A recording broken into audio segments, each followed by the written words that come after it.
Hello dear aspirants, welcome to Savarajavel IAS Academy. Today as part of the weekly catalyst, we will be discussing current affairs related to economy. The first topic that we are going to discuss is about a news item which appeared in the last week. It is related to IGST on ocean freight. So before understanding the context of this ocean freight controversy, let us understand how ocean freight happens. For example, in the case of export or import, let's say in the case of export or import, let's just assume that a person A or a company A is in USA. There is an importer B which is in India, who is in India. He wants to import certain items from USA. When this happens, then obviously it has to reach through the shipping lines or air freight or whatever. But when it comes to shipping lines, so more than 90% of the traffic is through ocean lines. So through the shipping lines, when there are a lot of companies, logistic companies, so A will enter into an agreement with a logistic company. Let's say you would have heard about this particular company, right? So Maersk is a company with which it has entered into agreement, and it will, the cost of its product will be there. Yes. Then it will also enter into an agreement called as the insurance. So it will pay some insurance. For example, something happens, all the shipment is lost, then they will not receive any payment. So for that, there will be an insurance, and also the freight cost. The freight cost that Maersk is going to demand, everything will now add up to that particular product. So this particular product, when it's reaching India, let's say it reaches Chennai port. So when it reaches Chennai port, he will have to pay the value of that particular product. At what value will he pay when such things happen? This is called as the CIF value. That is the cost, insurance and freight. Everything has been included in the cost of that particular product. So when it reaches here, when it reaches Chennai port, then he will pay to that particular exporter in terms of CIF value. Once this is entered, now the tax laws will come into play. This particular B, when he is importing, he will have to pay customs duty. Customs duty. Now, when he is selling it to a person C in India, because this is an imported product, here IGST will be applicable. IGST will be applicable in this product. So there is a customs, there is again IGST that is being applicable. So IGST will be applicable on the value of that product, and the value is on the basis of CIF. This is all well and good, no controversy regarding it. So IGST can be applicable because it is backed by a law. But when it comes to certain other forms of export, for example, here the entire cost of freight, insurance, transport, everything is borne by A. There could be some other idea where, let's say, if this Maersk, A is not entering into any logistics arrangement with Maersk and is only delivering the product, and to transport it, this particular B is responsible. Okay. Let's say, okay, now here in this case, let's say A is a person, B is a person. Now B has to take up all services. So to transport the product from A to India, B enters into an agreement with Maersk. Okay.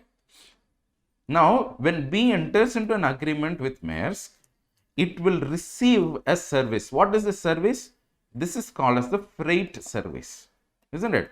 So freight service is received by B, and according to Indian tax law, any consumer receiving a product or a service is liable to pay tax. So B, who is an importer here, needs to pay tax, one, upon the product that he received. Let's say when A is selling the product here, the prices will be a little bit cheaper compared to the CIF, because CIF means everything will be covered here.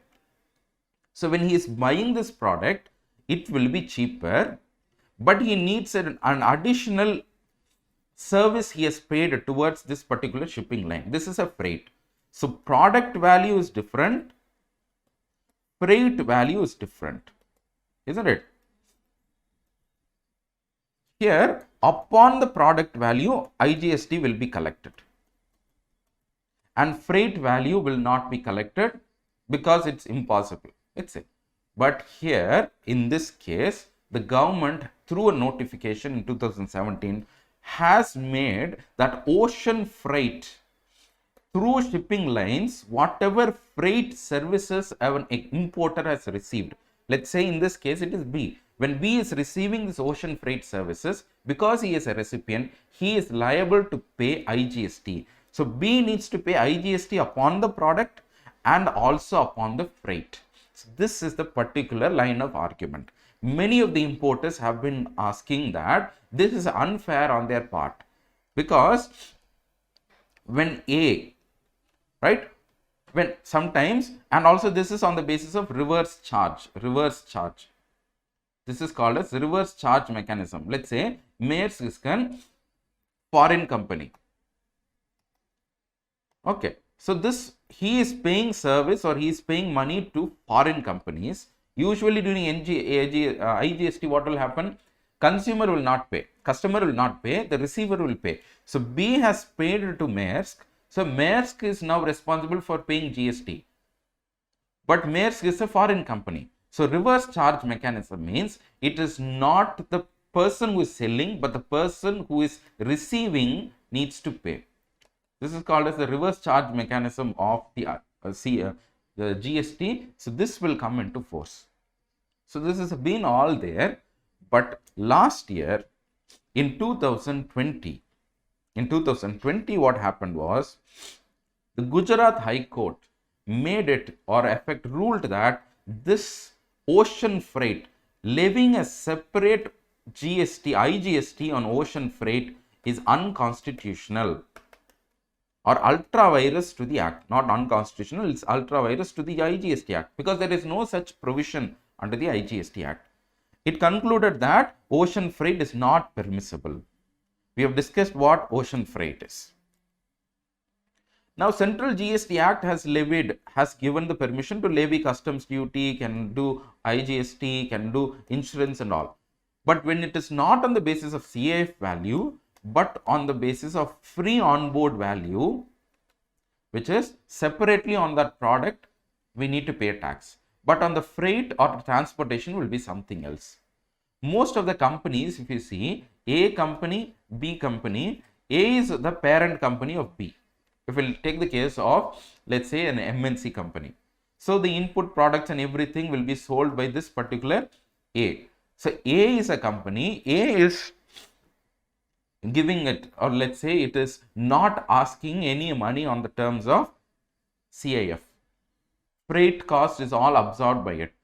Indian officials are demanding that you need to pay ocean freight GST, IGST on ocean freight. So this has been in the news because after Gujarat High Court deemed that it is ultra virus, the central government appealed in the Supreme Court and the case is sub judice. At this time, the notices have been given to many of the exporters and importers that they need to pay IGST on ocean freight. So they are crying out that this is unfair, this is not applicable to us because the matter is still in the courts. Clear? So this is what is in the news. This is about the issue. We do not know how the ruling is going to be, whether the Supreme Court is going to uphold this particular IGST or not. But if you see the demand of the government, the argument of the government side, it is saying that anybody who is a recipient for tax, the service has to be rendered in India to be provided in India. This is the argument of the companies. But the government says that a person, whoever is receiving a service, needs to pay IGST. So freight is a service, transport service that you received. So the argument now on their side is that the service rendered by a non-Indian So here it is a non-Indian to a non-Indian company. Let's say if it is an MNC company, so a non-Indian company is giving service to a non-Indian company, and therefore here how does Indian tax law become applicable is the question. So ocean freight tax is a little bit problematic here. We will just have to wait and see how the Supreme Court rules on this particular area. Now the second topic that we are going to see is the emergency credit line guarantee scheme, which was announced last year in 2020 as part of the COVID-19 crisis. So this is a credit guarantee scheme. What is emergency credit? Emergency credit means working capital. Working capital. Working capital means something that is needed to keep the business running. So in order to acquire working capital, the government gave this scheme, announced this scheme in as part of the Atmanirbhar Bharat Abhiyan. So under this, 100% guarantee will be given to banks and NBFCs if at all they extend credit to the particular MSMEs. So this is applicable only for MSMEs. Only for MSMEs, especially in the terms of additional working capital. For example, during COVID-19, most of the MSMEs were facing a very tricky situation, due to which they need, in order to recover, they needed emergency credit. But already their loans are all outstanding. What to do in this particular instance? They can avail loans. Banks can give them. But while giving them, they will be guaranteed 100% under this particular scheme. Which means without collateral, they will be given 100% guarantee. Not you, the company is not guaranteeing, it is the government which is guaranteeing. So this guarantee is being given by this particular company. We have a separate company called as NCGTC, National Credit Guarantee Trustee Company, which is responsible for giving guarantees to all loans, especially emergency credit loans, which are acquired under this format. So 3 phases we have been putting the emergency credit line guarantee scheme. The first phase, that is on as of 29/1, that is 29/2/2020, that is on the time that we first acknowledge that there is COVID and we put COVID related lockdowns.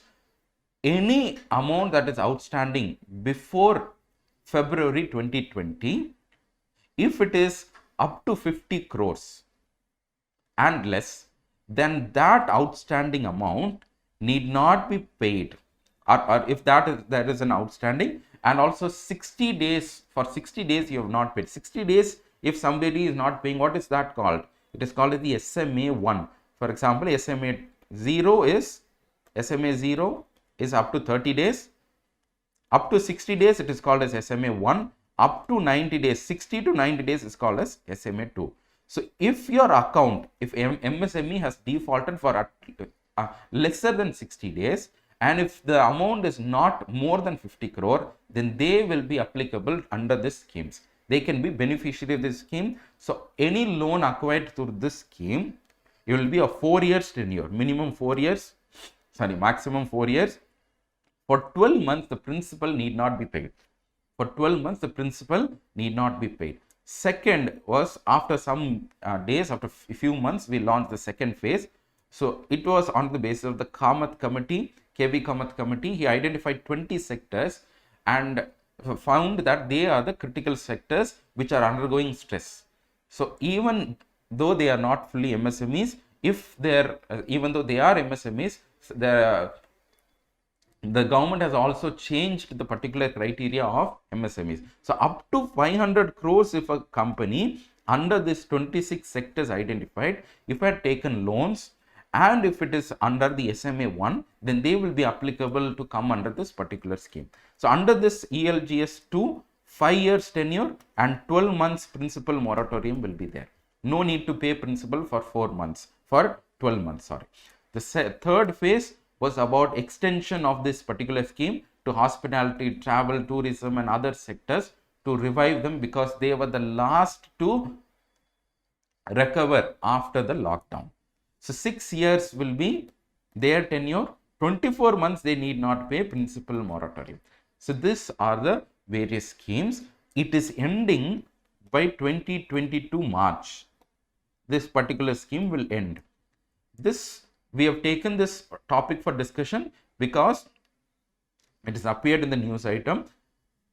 The Bankers Association, the Indian Bank Association, is now urging the government to extend this particular scheme for more than March 31, because many of the beneficiaries, MSMEs, have been taking loans, and also the loans that they are coming for are guaranteed under the scheme. So they also don't have aversion of giving or opening up credit to these segments. So it will mitigate COVID impact. The loans that will applicable also will also give some kind of cushioning to the MSMEs, and additional credit support can be made under this particular scheme. One special request made by this is that we should extend cover to both SMA2 also, not NPA. What is NPA? After 90 days, it will become NPA.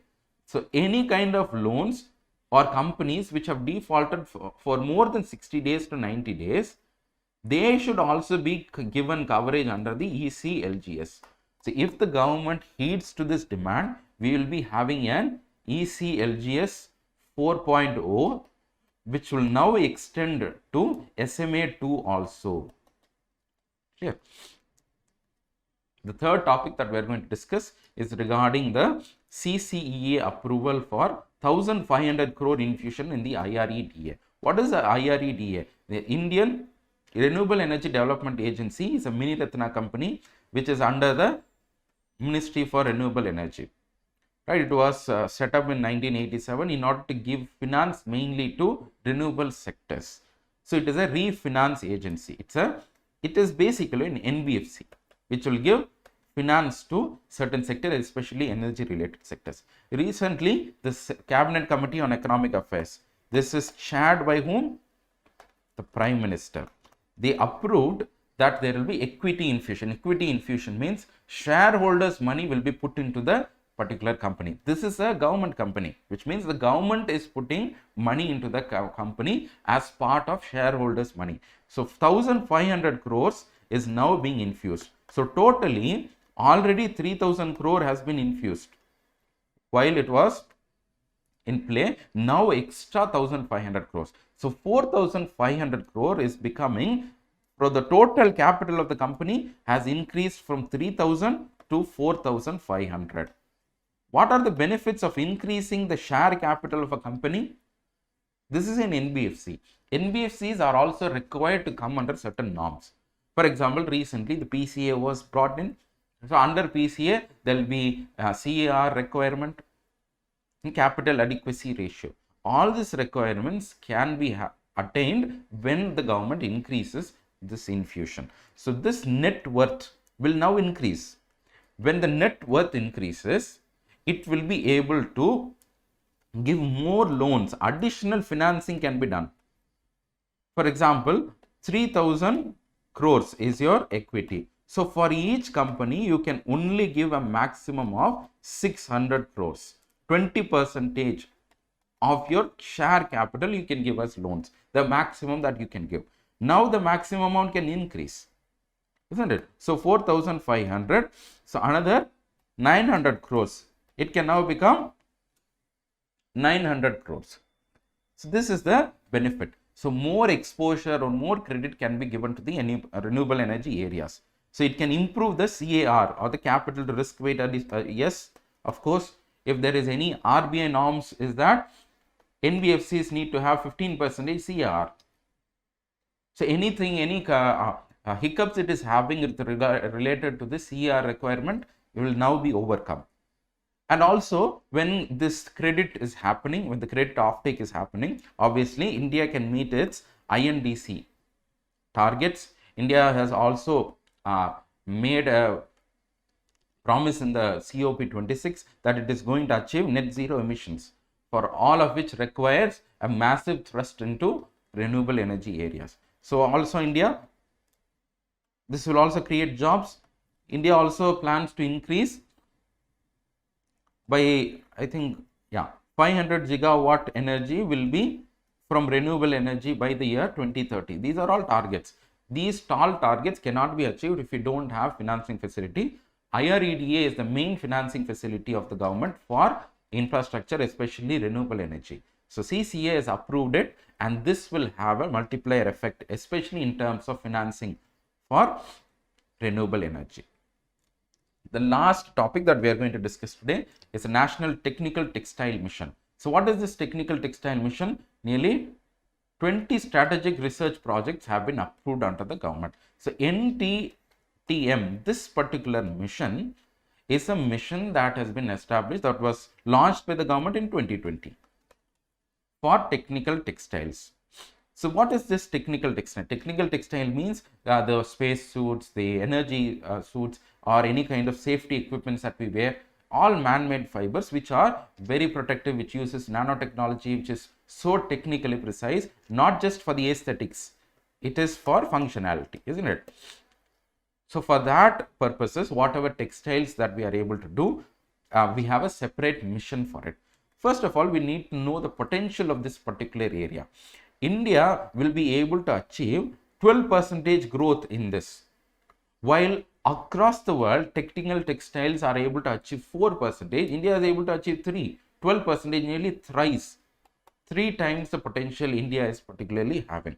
And if we are to achieve 20% growth, then the technical textile alone will be able to give us 40 billion of trade exports. Today, the overall exports itself is around 65 billion, all textiles. And also the share right now is 6%, which is very, very minimal. The entire textile industry that India is generating and exporting is coming to around close to around 6%. And technical textiles, if given the early push, if it's early identified early in the stage, because it is a sunrise sector, so when we push it, obviously we can have advantages. That's why this particular mission is about. And also we need to take into the context the angle of Bangladesh and Vietnam. Bangladesh and Vietnam have been competing with India in terms of textile exports, and both of them have outpaced India. For example, Bangladesh has exceeded India in the global share of textiles. It is above 6%. It is above India's share. So right now, if we have to keep pace, if we have to outpace them, we need to focus on some other areas. So the division is technical textiles. So what will this particular mission focus on? First, research and development, for which we have a separate arm. Second, promotion and market development, for which exclusive councils have been constituted for this particular purpose. Export promotion and facilitation agencies, a new agency has been put in place in order to facilitate the exports of these particular items, and also education skill. For all of this, we have separate committees and also synergize this function along with other departments. And also you should understand that this particular scheme will also integrate into the aspect the Make in India scheme, And while we speak about this textile mission, technical textile mission, we should also understand that there are some other areas in which the government has been focusing on, especially in terms of textiles. The first is the PLI scheme, which is on technical textile. Technical textiles, we have a separate PLI scheme, the National Technical Textile Mission scheme, and also Mitra, which is a mega park for textiles. So these are some recent schemes. We are not talking about the entire scheme. These are some recent schemes related to textile. I would request that you also go and read a little bit more on it. So that's all for today's discussion. We'll see you in the next video. Until then, it's me, Mohan. Thank you.